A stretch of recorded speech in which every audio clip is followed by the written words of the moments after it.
abadamu bagera mu gihe cyo kubyara, burya igiye kubyara warabirinze umura kuryo ukomeye birakorohereza, ntago ari kwa kundi usanga umuntu yarabyaye amaze afite ibinure byinshi. Ubundi iyo ubyaye akenshi umubiri wacu uba wariyongeye, umubiri w'umugore ni avuga ko ni uko bigomba kumera wiyongera ibiro. Rero biba byiza noneho itangiye guterura ibyuma mbere ugategura umubiri wawe noneho ku buryo uzajya kubyara noneho umubiri wawe ukomeye, nta nubwo ujya kure cyane, ntabwo nyine wiyongeraho ibiro byinshi cyane. Urugero nko kuri squat, ngewe ubu squatinga ibiro 165. Squat ubwo umuntu abaterura azamura cyangwa abaterura aryamye? Ni cyagiye ushyira ibiro ku mugongo no ukoresha amaguru manuka hasi kazamura ubizamura. Yego. Ibiro ariko bimaze kumenya tekinike nziza, biba byiza ugenda wongeraho ibiro uko ugenda. Mu cyumweru cya mbere niba wakoze ibiro 5, cyumweru kongera nk'ibiro nka 2. Icyo ni cyo cyiza cyane kubera ko ibi bintu ni ibintu nkunda, ni ibintu numva mu mutima wanjye, ari ibintu ngomba gukora ubuzima bwanjye bwose. Rero intego yanjye ni uguserukira u Rwanda mu marushanwa mpuzamahanga, mu cyo bita CrossFit Games n'andi marushanwa yose yaza. Numva rwose byazanteresha kubona naserukira u Rwanda mwari mu marushanwa mpuzamahanga rwose. Mwera Minisitiri wa Siporo numva icyo namusaba, kuko urabona tugenda tubona u Rwanda rutera inkunga basket, rutera inkunga football, volleyball n'amagare, ariko ntago tubona inkunga cyane mu siporo yo guterura ibyuma. Nifuza ko rwose muri federation yo guterura ibyuma naho irahari, ariko ntago navuga ko ihabwa agaciro cyane. Nifuza ko na rwose Minisiteri ya Siporo gomba kubishyiramo imbaraga, kubera ko ni ibintu bifite akamaro kenshi cyane ku banyarwandakazi. Nifuza ko na rwose babitera inkunga tukabona amarushanwa rwose ku rwego rw'igihugu bayi promoted ku bitangazamakuru byinshi. Bakunzi b'Umurongo Nyarwanda TV, tubahaye karibu nanone ku murongo wanyu. Ubu rero turi Kibagabaga, tugiye kuganira n'umutumirwa, umuntu rwose muri buze kwishimira. Ni umugabo witwa Etienne, afite ahantu atoreza guterura ibyuma. Mujya mubona abantu bamajeya mukibaza muti ese bariya barya ibiki, ese niki gituma umuntu agira agatuza nk'ak'intare, ese ubundi bisaba iki? Haba hari imiti banywa, bajya bavuga ngo banywa n'imiti ituma igituza cyaguka. Ari buze kudusobanurira tubwire mu by'ukuri biterwa n'iki, ese bisaba iki, hari amafaranga bisaba, ese umuntu wese ashobora guterura, hari imyaka umuntu ageraho guterura bikaba birahagaze. Muri buze kwiyumvira ikiganiro kirambuye tugiye kugirana. Tubashimiye rero kuba mukomeje kutubera indahemuka, kandi turabizeza yuko umunsi ku wundi uko bidushobokeye tuzajya tubagezaho ibiganiro. Etienne rero murakoze kuba mutwakiriye muri gym yanyu. Muratubwira iyi gym yanyu irahagana hehe, mwebwe mushinzwe iki? Murakoze cyane. Amazina yanjye ni Nzayirata Etienne, ndi umwe mu batoza b'icyo bita CrossFit na weightlifting. N'ikisumbuye kuri ibyo nanjye nkaba ndi umukinnyi w'izo siporo. Nanjye nitoza kuba umukinnyi wa CrossFit na weightlifting. Nkaba nkora muri gym bita Kigali Fit, ni gym iherereye hano Kibagabaga. Twimukiye tuvuye Nyarutarama, busiga dukorera muri Kibagabaga. Yego, ndumva ari ibyo. Hanyuma se guterura ibyuma ni umukino nyabaki ufasha iki ukora? Guterura ibyuma ni umukino ntago umenyerewe cyane mu Rwanda, kuko ntago abantu bafite amakuru ahagije. Guterura ibyuma bifitiye akamaro abawukora cyane ko burya guterura ibyuma buryo ko tugenda dusaza, umubiri ugenda ucika intege. Rero kutanya guterura ibyuma mu buryo butangiza umubiri, mu buryo bwiza, bugufasha ko no mu gihe kizabukuru buri umuntu ushoboye kuba waterura ikintu ahantu hamwe ukijyana ahandi, buri umuntu ufite imbaraga muri make, buri umuntu ushobora kuba yakora imirimo isanzwe mu buzima busanzwe. N'ikindi guterura ibyuma ku bantu baba bashaka kugabanya ibinure mu mubiri, ni uburyo bwiza cyane. Siyansi igenda ibisobanura cyane ko ari uburyo bwiza kugabanya ibinure by'umubiri. Yego. N'ibindi byinshi byiza byo guterura ibyuma rwose tugiye kubirondora ni byinshi. Yego. Hanyuma se kugira ngo hari abo tujya tubona bavuga ko babiterura ugasanga igituza kirabyimbye, amaboko ibizigira, biriya biba byatewe n'iki? Ubundi guterura ibyuma ukuntu bikora, navuga ko iyo umuntu aterura ibyuma ubusa nkaho mu cyongereza bavuga nyine you destroy the muscles, nko gushyira pressure kuri muscles. Ariko iyo ubikoze mu buryo bwiza, nibwo buryo bwiza bwo kugira ngo breeding muscles kiba gikenewe. Uzisenya mu buryo bumwe wongera uzubaka mu bundi. Niko ubundi niko bikora, urazisenya uterura ibyuma, ahubwo bikagusaba ko niba ugiye kurya urya ibiryo bikungahaye muri protein kugira ngo ahubwo uze kuza kubaka izindi muscles, izindi gusa n'ahandi wahangije ukarenzaho ahubwo ukarenzaho ngo bijyana no kuruhuka bihagije amasaha 7 kugera ku 9. Iyo uterura ibyuma ukarya ibyo bikungahaye kuri protein ukanarya mukaruhuka, nibwo buryo nyine usanga umuntu yafite agatuza gatoya kubwo wasigaye afite igituza kinini, kaboko gatoya, none akaza kugira akaboko kanini. Uti ibyo kurya subwo umuntu aba agomba kurya ni nk'ibi muri Umunyarwanda uciriritse yabona. Birahari byinshi kuko ubundi umuntu uterura ibyuma babisaba ngo arye ibiryo bikungahaye kuri protein ko nayo bivuze. Protein tubisanga mu Kinyarwanda ni ibyubaka umubiri. Ibyubaka umubiri tubisanga mu bintu bituruka ku nyamaswa cyane cyane. Ku matungo harimo inyama, amagi, amata, aribwo nibituruka ku bimera, ubwo navuga ibishyimbo nabyo biba birimo n'imboga, ariko ntago ari nyinshi cyane, gusa nazo ziba zirimo protein nkeya. Ariko ibishyimbo bajya bavuga ni iby'abakene, abantu bo mu cyaro, umuntu w'i Kigali ibishyimbo buriya biramureba ibyiza so kwirira agafiriti. Nuko bataba bizi, ariko ibishyimbo ni ibiryo bikungahaye kuri protein rwose. Ku bantu bakeneye kugira ubuzima bwiza, nanjye nabashishikariza kurya ibishyimbo byinshi. Ni byiza ku mubiri w'umuntu, cyane cyane ku bakora iyi siporo guterura ibyuma rwose. Nibyo biryo navuga ati biboneka ku isoko ku bantu badafite amafaranga wenda ahagije yo kugura inyama za buri gihe. Navuga ko ibishyimbo ni indyo nziza cyane. Yego, umuntu usakabaya urabona ku isahane y'umunyakigali akenshi uzasanga hariho umuceri, uwishoboye mu buryo bwisumbuyeho aba afite iyo firiti, aba afite inyama. Ibishyimbo ku isahane y'umuturage w'i Kigali byakagombye kuba bigize nka kimwe cya kangahe cy'isahane. Muri make cyane ku muntu nk'uwo uterura ibyo byuma. Ku muntu uterura ibyuma ubundi navuga ngo kuri protein biba byiza gufata nyinshi zishoboka, kuko ubundi mu buryo bwa siyansi bavuga ko ugomba gufata nibura 2/2, ubwo ni 2 times of your body weight. N'ubwo pimba ibiro 70, nibura ugomba kugira nibura amagarama 140 ya protein y'umunsi. Rero kuyabona mu bishyimbo bisa kurya ibishyimbo byinshi pe.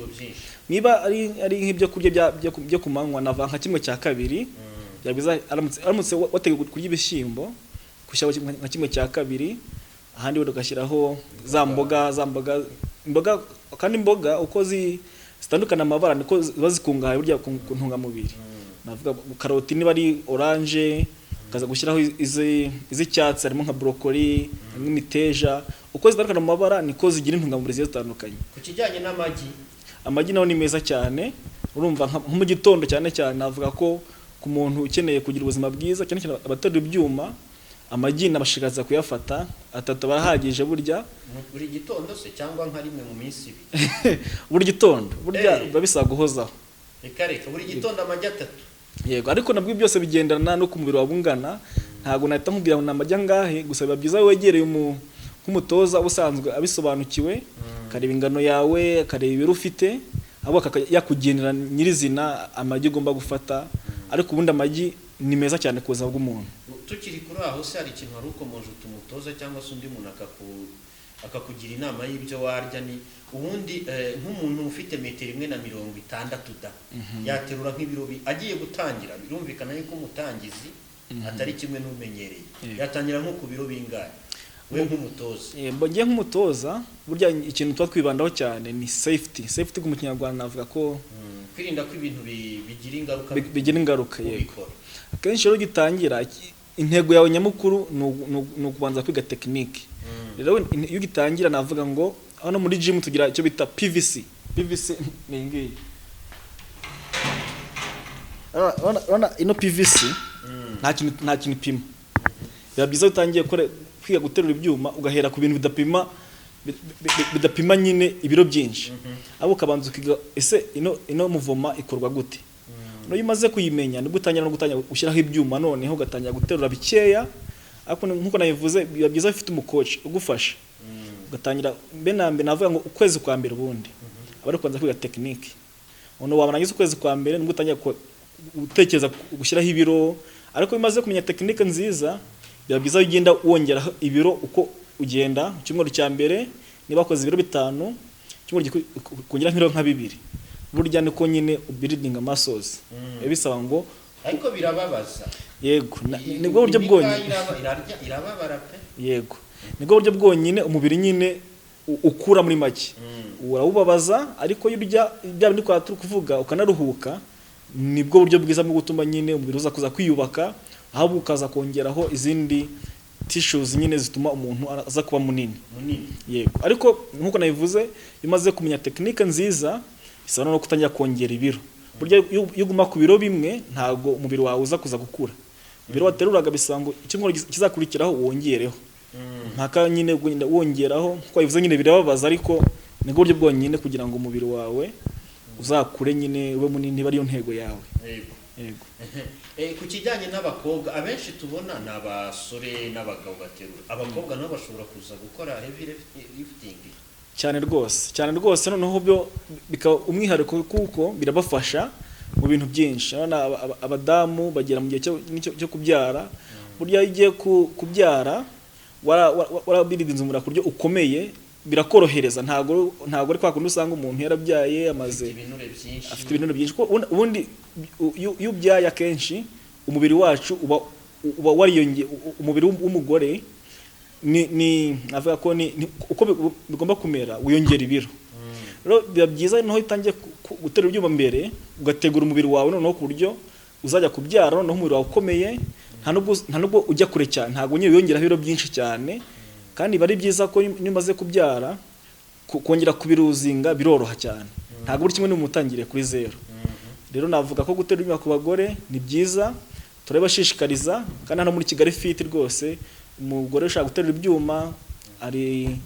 afite ikaze hano nikiza no dufite programme yo bita weight lifting kuko abanyarwandakazi bakenera kubiterura abona ukwezi kubusa rwose tukenera abanyarwandakazi bakunda siporo bakashishikariza n'abanyarwandakazi kwikunda kuko science irabigaragaza ntago ari ibintu twahimbye bifite akamaro kenshi ku mbere w'umuntu cyane cyane n'abakobwa umuntu unywa inzoga ndabona hari igihe umuntu avuga ati nateruye nabize icyokere reka ngiye kunywa akantu gakonje ka mitsingi umuntu unywa inzoga ni byiza guterura cyangwa se umuntu uterura ni byiza kunywa inzoga navuga ko kunywa inzoga byabaye byiza cyane ntago ari byiza ko umuntu ukora siporo zo guterura ibyuma anywa inzoga byiza byihoreye ariko ntago bisobanuye ko unywa inzoga utaterura ibyuma aho kiba gikenewe wenda watangira uyigabanya gake kuko burya inzoga ifite amasukari menshi rero iyo ufata ibintu bifite amasukari menshi biragoye ko rwose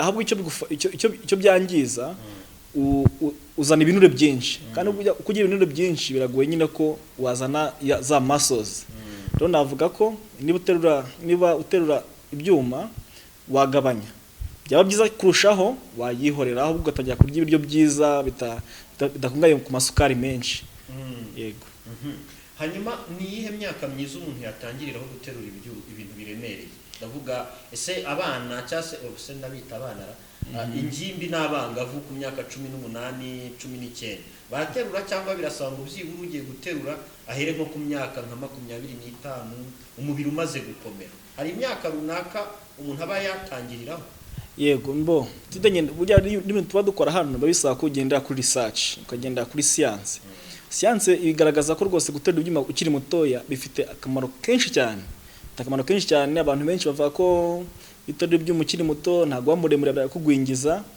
ahubwo bigaragaza ko ahubwo iyo uterura ibyuma bigufasha gukura neza ntago abantu nyine bagenda bisobanukirwa ariko burya se burandi babihera yuko uterura ibintu biremereye ubanza gusuta mu kazamuka akabati bwo biremereye birakomeza bimutsindagire hasi ntekereza ko aricyo babishingiraho aho guterura ibyuma ku bangavu ni byiza cyane kurumva burya biguha fondasiyo biguha gutangira no kubikunda hakiri kare no kuryo mu myaka 20 noneho umaze kumenya za tekinike twavugaga gusa wenda abana bakiri hasi cyane imyaka 3 kumanura bari byiza bari yabo yo batoje gusimbuka kwiruka bari byiza cyane ahubwo utangiye kujya ku myaka 8 kuzamura 9 burya cyane ariko navuga ko mwe n'abana nk'abo ngabo bakeneye guidance cyane bakeneye umucoach ubafasha kubitera mu buryo burya tekinike navuga ko aricyo kintu amagufwa yabo se buraba yagakomeye umuntu wa ntago abakomeye niyo mpamvu nyine nakubwiye ngo ugomba kuba afite umutoza nakweretse hari ibiro bicya cyane haba n'ikiro kimwe kandi nacyo nabyo ni ibiro buteruye, ariko ikibazo ubukeneye umuntu ugufasha ugahera ku biro bikeya ariko ukagenda uzamuka uko ugenda ukura ari no ku mubiri wawe ugenda ukomera. Yego. Abasaza se tuvuge nk'umuntu ugeze mu myaka 50 kuzamura, reka wenda bariho duhera, nawe yaterura cyane, ariko nkuko nabivuze ni uburyo ugenda wongera. Ntabwo umusaza yaza muri gym atajya guterura nk'ibyanjye, yahera ku biro nyine ashoboye bikeya, aho uko agenda akomera umubiri ugenda wiadapta, aho akagenda yongeraho gake gake. Ariko navuga ko muri gym umusaza, abakiri bato bose ni byiza ko nabo baterura ibyuma, kubera ko nkuko nabivuze abasaza nabo babikeneye cyane. Bakeneye gukura box ahantu hamwe bayijyana ahandi, bakeneye kwimura intebe ye hamwe ayijyana ahandi. Ibyo byose rero bisaba imbaraga. Imbaraga rero uzibona gute? Uzibona ari uko urazishaka nyine, urazishaka. Yego. Abantu bafite ubumuga baterura bati, urumva njya mbona guterura uko bikorwa kenshi, hari usutama agaterura ibintu abizamura, hari uryama ku meza agaterura ibindi abizigira. Hari tekinike umuntu ufite ubumuga ushaka kudevelopa igihimba cye yabikoramo cyane rwose, uko mu cyongereza bavuga nyine disability is not inability. Kuba ari ubumuga ufite runaka ntabwo bisobanuye ko udashoboye. Ushobora kuba udafite ukuguru kumwe runaka bitewe n'impamvu nyinshi, ushobora kuba yahuye n'impanuka, ariko n'ukuguru kuracyakora, amaboko aracyakora. Rwose n'umuntu ufite ubumuga, gusa abantu nk'aba ngabo bakeneye special guidance. Ntabwo ari ibintu uhita ugenda nawe ugahita ubyikoresha uko ubonye kose, bisaba ngo nawe agire guidance nziza. Ariko navuga ko siporo nta muntu heza. N'ubu ngubu siporo dukora bita crossfit igira amakategori. Hari amakategori y'abantu bafite icyo kibazo nk'icyo ngicyo, kandi rwose ubusanga ari abantu bakomeye cyane, wenda waza no washyira nka video y'abantu bameze gutyo, kandi ubona ko rwose barashoboye, barishimye, bameze neza, nta kibazo. Navuga ko rwose siporo ni y'abantu bose, cyane yo guterura ibyuma nta muntu heza rwose. Hano muri Kigali Fit se mugira sessions zihariye z'abantu nk'abo ndavuga afite ubumuga? Ubu ntabwo dufite, ariko rwose twebwe turi open ku bantu nk'abo ngabo. Ntabwo turabona abantu twaapproachinga kuba bafite icyo kibazo, ariko mu gihe twabonye rwose mwabafasha cyane rwose. Yego. Hanyuma rero hari buri ubukene si ikintu. Hari umuntu ushaka guterura ariko akabura amafaranga yo kugura ibi byuma byanyu bigezweho biremereye, agakora agafata sima bakayishyira mu madebe akajya yiterurira ibyo. Biriya byo mu bivugaho iki? Biriya nabyo navuga ko nta kibazo kibirimo, gusa nyine ugomba kubanza kwitonda. Kurumva kenshi arishobora kubikora wenda ibiro bimwe ku ruhande kabitanga n'ibyo ku rundi ruhande. Icyo gihe bishobora kugwa icyo bita maso imbalance, ugasanga ukuboko kumwe kurabyimbye ukundi kuranamye. Ariko navuga ko baramutse wayipimye neza, n'ubu ndega n'ibyuma dukoresha nta bantu babikora. Ariko icyo baturushije nuko babikora mu buryo bubaze, buryo bugaragara neza. Navuga ko nawe uramutse wabishobora kuba wabikora ukabinganisha nta kibazo rwose. Ariko ubona akaba ufite wenda ibiro bigiye bitandukanye. Niba uri kiri gutangira, umuntu utangiye yatangira ku biro bingahe? Ubaye umugiriye nk'inama mugira nk'inama muayene ukavuga uti ibyo ari byo byose, niba wumva ushaka guterura kuko inyama za imikaya yawe itaramenyera ibintu biremereye cyane, hera n'amaburabuzo uzahere kuri ibi. Usa nabwo biterwa n'umuntu. Hari umuntu utangira akomeye mu buryo busanzwe. Nk'ubu ngubu dushobora kuba tutangiye twese gym, ariko wowe bikagaragara ko wenda undusha nyuma y'amezi 3. Gena genetike z'abantu zigiye zitandukanye. Hari umuntu ufite genetike ifite amagufa akomeye, navuga ko mwene nk'abo ngabo nakubwiye ati ni ibintu biri individual, ni ibintu utavuga ngo buri mutangiye atangiye kuri 5. Nta gipimo ntarengwa. Gusa ikintu cyiza cya mbere nuko igiye gutangira uhera ku biro bikeya bishoboka. Abo kabanza masteringa technique, nuko wamara kwimenya neza ugatangira no wongeraho ibiro, kugenda wongera ibiro kugeza igihe usanga umuntu yateraga ibiro 5 bari gutera ibiro 60 100, kandi nabwo biterwa n'ingingo urimo urakora. By'amaguru akomera cyane kurenza amaboko. Kutangiye gukora amaguru ushobora gutangira ku biro 30, mu amezi 5 ukabusanga utera ibiro 200 cyangwa 100. Ariko amaboko yo burya ntago akomera nk'amaguru. Byose bigenda biterwa n'inyama urimo urakoraho, biterwa n'ibintu byinshi. Ko navuga ntago ari ibintu wavuga ati ni formule nkubwiye ngo kora ibi ngibi, oya, biterwa n'umuntu, gaterwa n'inyama urimo uravugaho, kuko burya igituza ntago gikora kimwe n'amaguru. nibyo. Kirazira ariko kuterura unywa itabi. Itabi ryo nubwo utabuterura ibyuma rwose ntago ari ikintu kiza ku buzima bw'umuntu. Ubwo impamvu ndivuze nuko urumva ibihaha ukeneye oxygene nyinshi. Yego. Cyane rwose kunywa itabi ntago ari ibintu navuga ngo ni ibintu byiza ku muterura ibyuma. Yo guterura ibyuma aho bitabikarusho. Byabiza rwose byabiza rwose uryihoreye.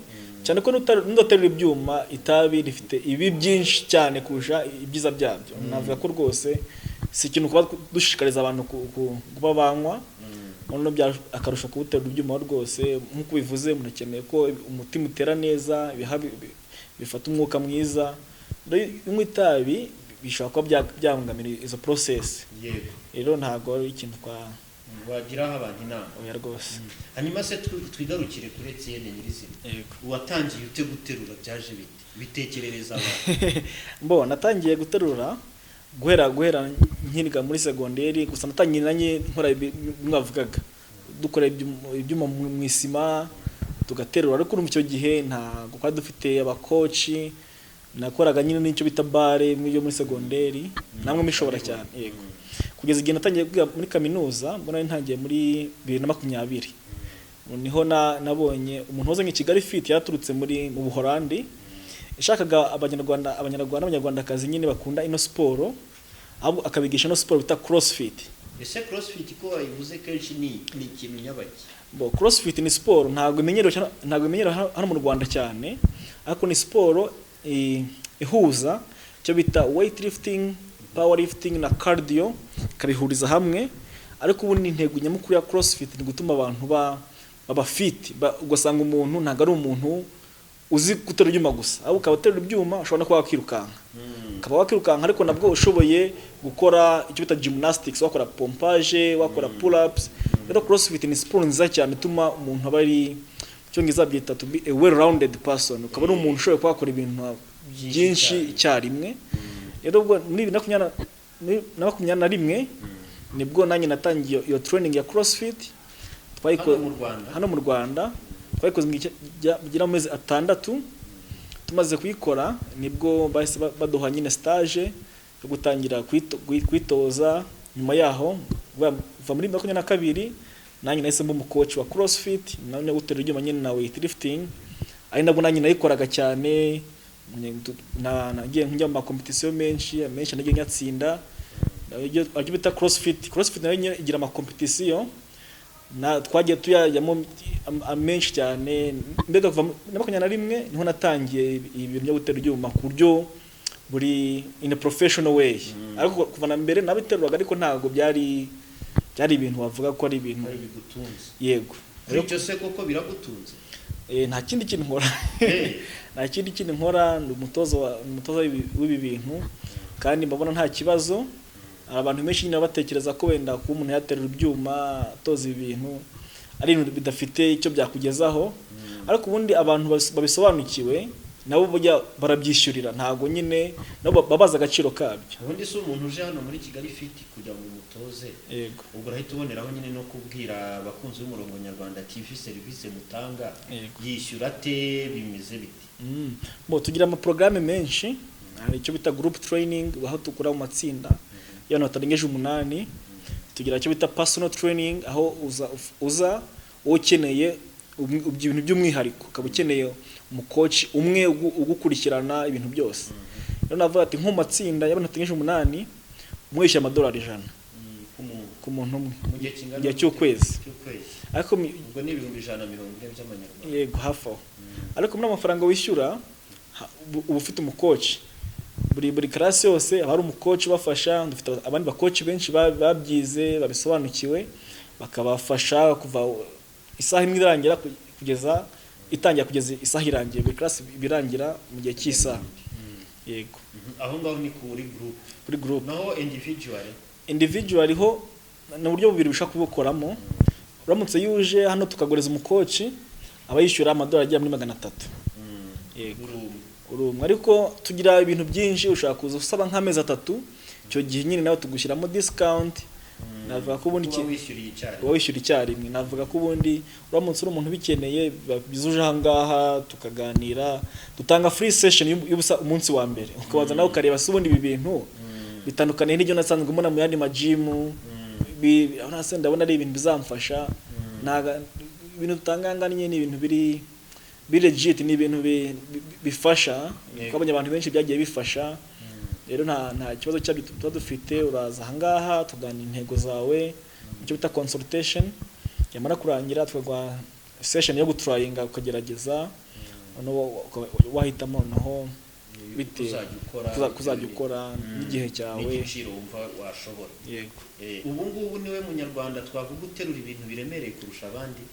Ariko ngo CrossFit ntago bisobanuye ngo guterura ibyuma gusa. Nibyo byose ushobora guterura ibyuma biremereye, ukongeraho gymnastic, ukongeraho na cardio icyarimwe.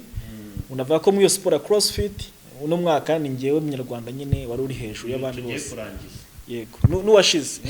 Yego. Ubwo rega nukuri kwanga kubyemeza, niwe munyarwanda uterura ibintu biremereye kurusha ibiro byinshi ushobora guterura maximum yawe. Ni bingahe?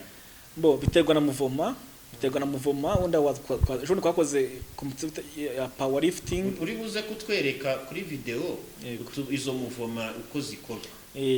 Urugero nko kuri squat, ngewe ubwo squatinga ibiro 165. Squat ubwo umuntu abaterura azamura cyangwa abaterura aryamye ni cyagiye ushyira ibiro ku mugongo no ukoresha amaguru manuka hasi kazamura bizamura. Yego.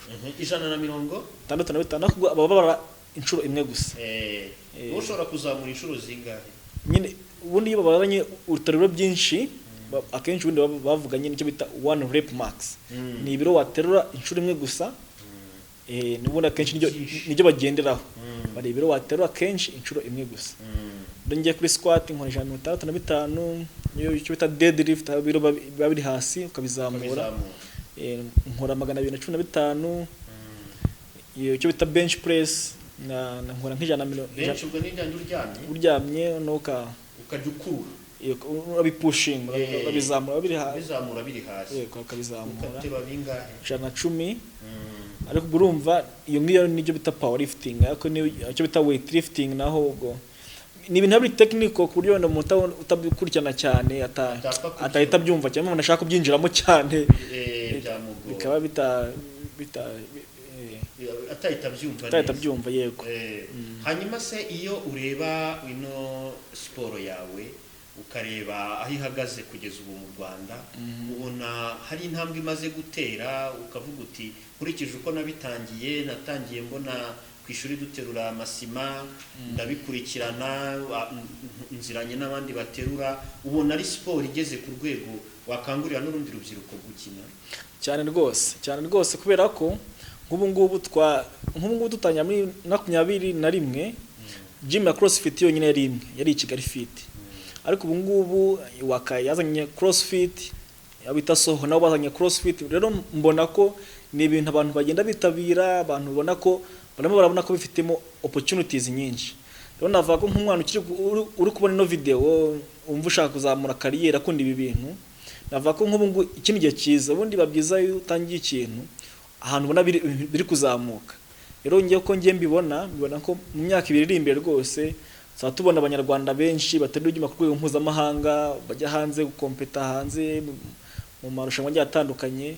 Rero navuga ko twatangiye ubona abantu batabyumva, nk'uko abimbajije abagore wibaza se abagore bashobora gutera ibyuma bakagira ubuzima bwiza.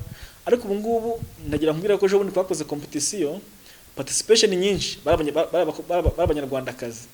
Rero mbona ko abanyarwandakazi bagenda basobanukirwa, gusa ntago umubare aba mwinshi wo kuvuga ati twabyishimira, hacyari imbaraga nyinshi, abantu bakeneye gushyiramo imbaraga nyinshi. Gusa ngiye mbona ko mu myaka 5 iri imbere rwose iyi ngiyi iraba ari umwuga umuntu yabwira umubyeyi bati nanjye ndi umutoza wa siporo, akaba yumva ko nta sheme irimo, nta kibazo kibirimo rwose, akaba azi ko byamutunga bigatunga umuryango. Hari n'abazi ko ngo guterura ibintu nk'ibyo ngibyo bari iby'ibirara n'iby'abantu ngo babawusa ngo bagenda bareza gatuza, umuntu uzabibona n'ujye umugendera kure yagufata kaci. Urumva nyine nibyo navugaga, abantu bagiye bafite amakuru agiye atandukanye, gusa uko bigenda imyaka igenda abantu bagenda bahindura imyumvire. ubu ngubu rwose abantu bamwe na bamwe bumva ko rwose kuba uri umutoza cyangwa gutera ibyuma biremereye ntaho bihuriye nuko habura uri kirara cyangwa uri umuntu wahotera mugenzi we cyangwa undi muntu ikibazo kuri sosiyete. oya rwose ahubwo ni abantu beza kurumva ubundi hari ikintu abantu benshi batajya basobanukirwa burya kujya kwa muganga nuko ibintu biba byanze ubananiwe kwirinda rero umuntu agufasha kwirinda njye ku bwanjye numva njye afite akamaro kurenza muganga kuko arimo arakurinda kujya kubana na muganga bizanaguhenda rero numva ko njye rwose abatoza ni abantu kwe no guhabwa agaciro muri sosiyete kuko ni umuntu uraza kugufasha kwirinda kujya kwa muganga urumva uwo muntu kuri njye numva abanziza dogiteri hubwo we aragufasha kurumva guterura ibyuma nk'uko wabivuze bikunda kugira za cardiovascular diseases harimo ino diabete hypertension yateye yuko ari byose rero bikurinda kujya kubona na muganga rero ntekereza ko sosiyete nawe ntago yakwiye gufata abantu nk'abo ngabo ari nk'abantu b'ibirara ahubwo ni abantu bakenewe ubwo dukeneye urubyiruko rwinshi rubijyamo kuko nitugira benshi bizatuma abanyarwanda bagira ubuzima bwiza kurushaho ibi bintu ni ibintu nkunda ni ibintu numva mu mutima wanjye ari ibintu ngomba gukora ubuzima bwanjye bwose rero intego yanjye ni uguserukira u Rwanda mu marushanwa mpuzamahanga mu cyo bita CrossFit Games n'andi marushanwa yose yaza numva rwose byazantereshamo kubona naserukira u Rwanda mwari mu marushanwa mpuzamahanga rwose uhuye na Minisitiri wa Siporo wamusabye mwe na Minisitiri wa Siporo numva icyo namusaba kuko urabona tugenda tubona u Rwanda rutera inkunga basket utera inkunga football volleyball n'amagare ariko ntago tubona inkunga cyane mu siporo yo guterura ibyuma nifuza ko rwose muri federation yo guterura ibyuma naho irahari ariko ntago navuga ko ihabwa agaciro cyane nifuza ko na rwose Minisiteri ya Siporo gomba kubishyiramo imbaraga kubera ko ni ibintu bifite akamaro kenshi cyane ku banyarwandakazi nifuza ko na rwose babitera inkunga tukabona amarushanwa rwose competition ku rwego rw'igihugu bayi promoted ku bitangazamakuru byinshi bakanadusapotinga kubona nka Kigali ifite dutegura amarushanwa ariko ntago tubona guverinoma ibijyamo cyane tubona ko turi supported nifuza ko rwose nkuko basupportinga amagare ni siporo yo guterura ibyuma ari ikintu cyahabwa agaciro bakabireba kuko urumva ntekereza ko baramutse babirebye bakareba no ibindi bihugu bibikora hari ikintu bahindura hari ikintu bakongeramo ibintu abanyarwanda bakabona ko ari ibintu biri safe bakaduhereza ubumenyi bugiye butandukanye tukongera abakoci benshi urumva mu by'ukuri baramutse bifite agaciro twabona abakoci benshi batuzanira amatraining menshi abanyarwanda n'abanyarwandakazi tukabona abakoci bakiri kuzamuka babyiga numva ko babirebaho bakareba icyo badufasha nako tugatangira kugaragara kuri social media ku ma media atandukanye bikagaragara turagushimiye rero Bwana Etienne yego murakoze cyane bakunzi b'umurongo Nyarwanda TV rero muramwiyumviye Etienne ababwiye akamaro kari mu guterura ibintu biremereye ntabwo guterura ibintu biremereye ari iby'abantu bo kugenda barasa igituza oya ni ibintu bifasha umubiri w'umuntu kwirukana ibinure udakeneye imikaya ikazamuka akaba ameze neza ntimuzajye mubabona ngo mugire ngo ni ibisambo cyangwa se n'abantu b'ibirara bananiranye bo kuraga gatuza oya ni abasportifu babigize umwuga babikora kandi bakabitoza abandi kugira ngo akamaro byabagiriye nawe bibagirira abandi tubashimira rero gukomeza kutubera indahemuka ku murongo Nyarwanda TV abatarakora subscription mubikore ntarirarenga tubijeje yuko tuzakomeza kubagezaho ibiganiro tuganira n'abandi bantu bo mu ngeri zitandukanye z'ubuzima bw'igihugu murakoze.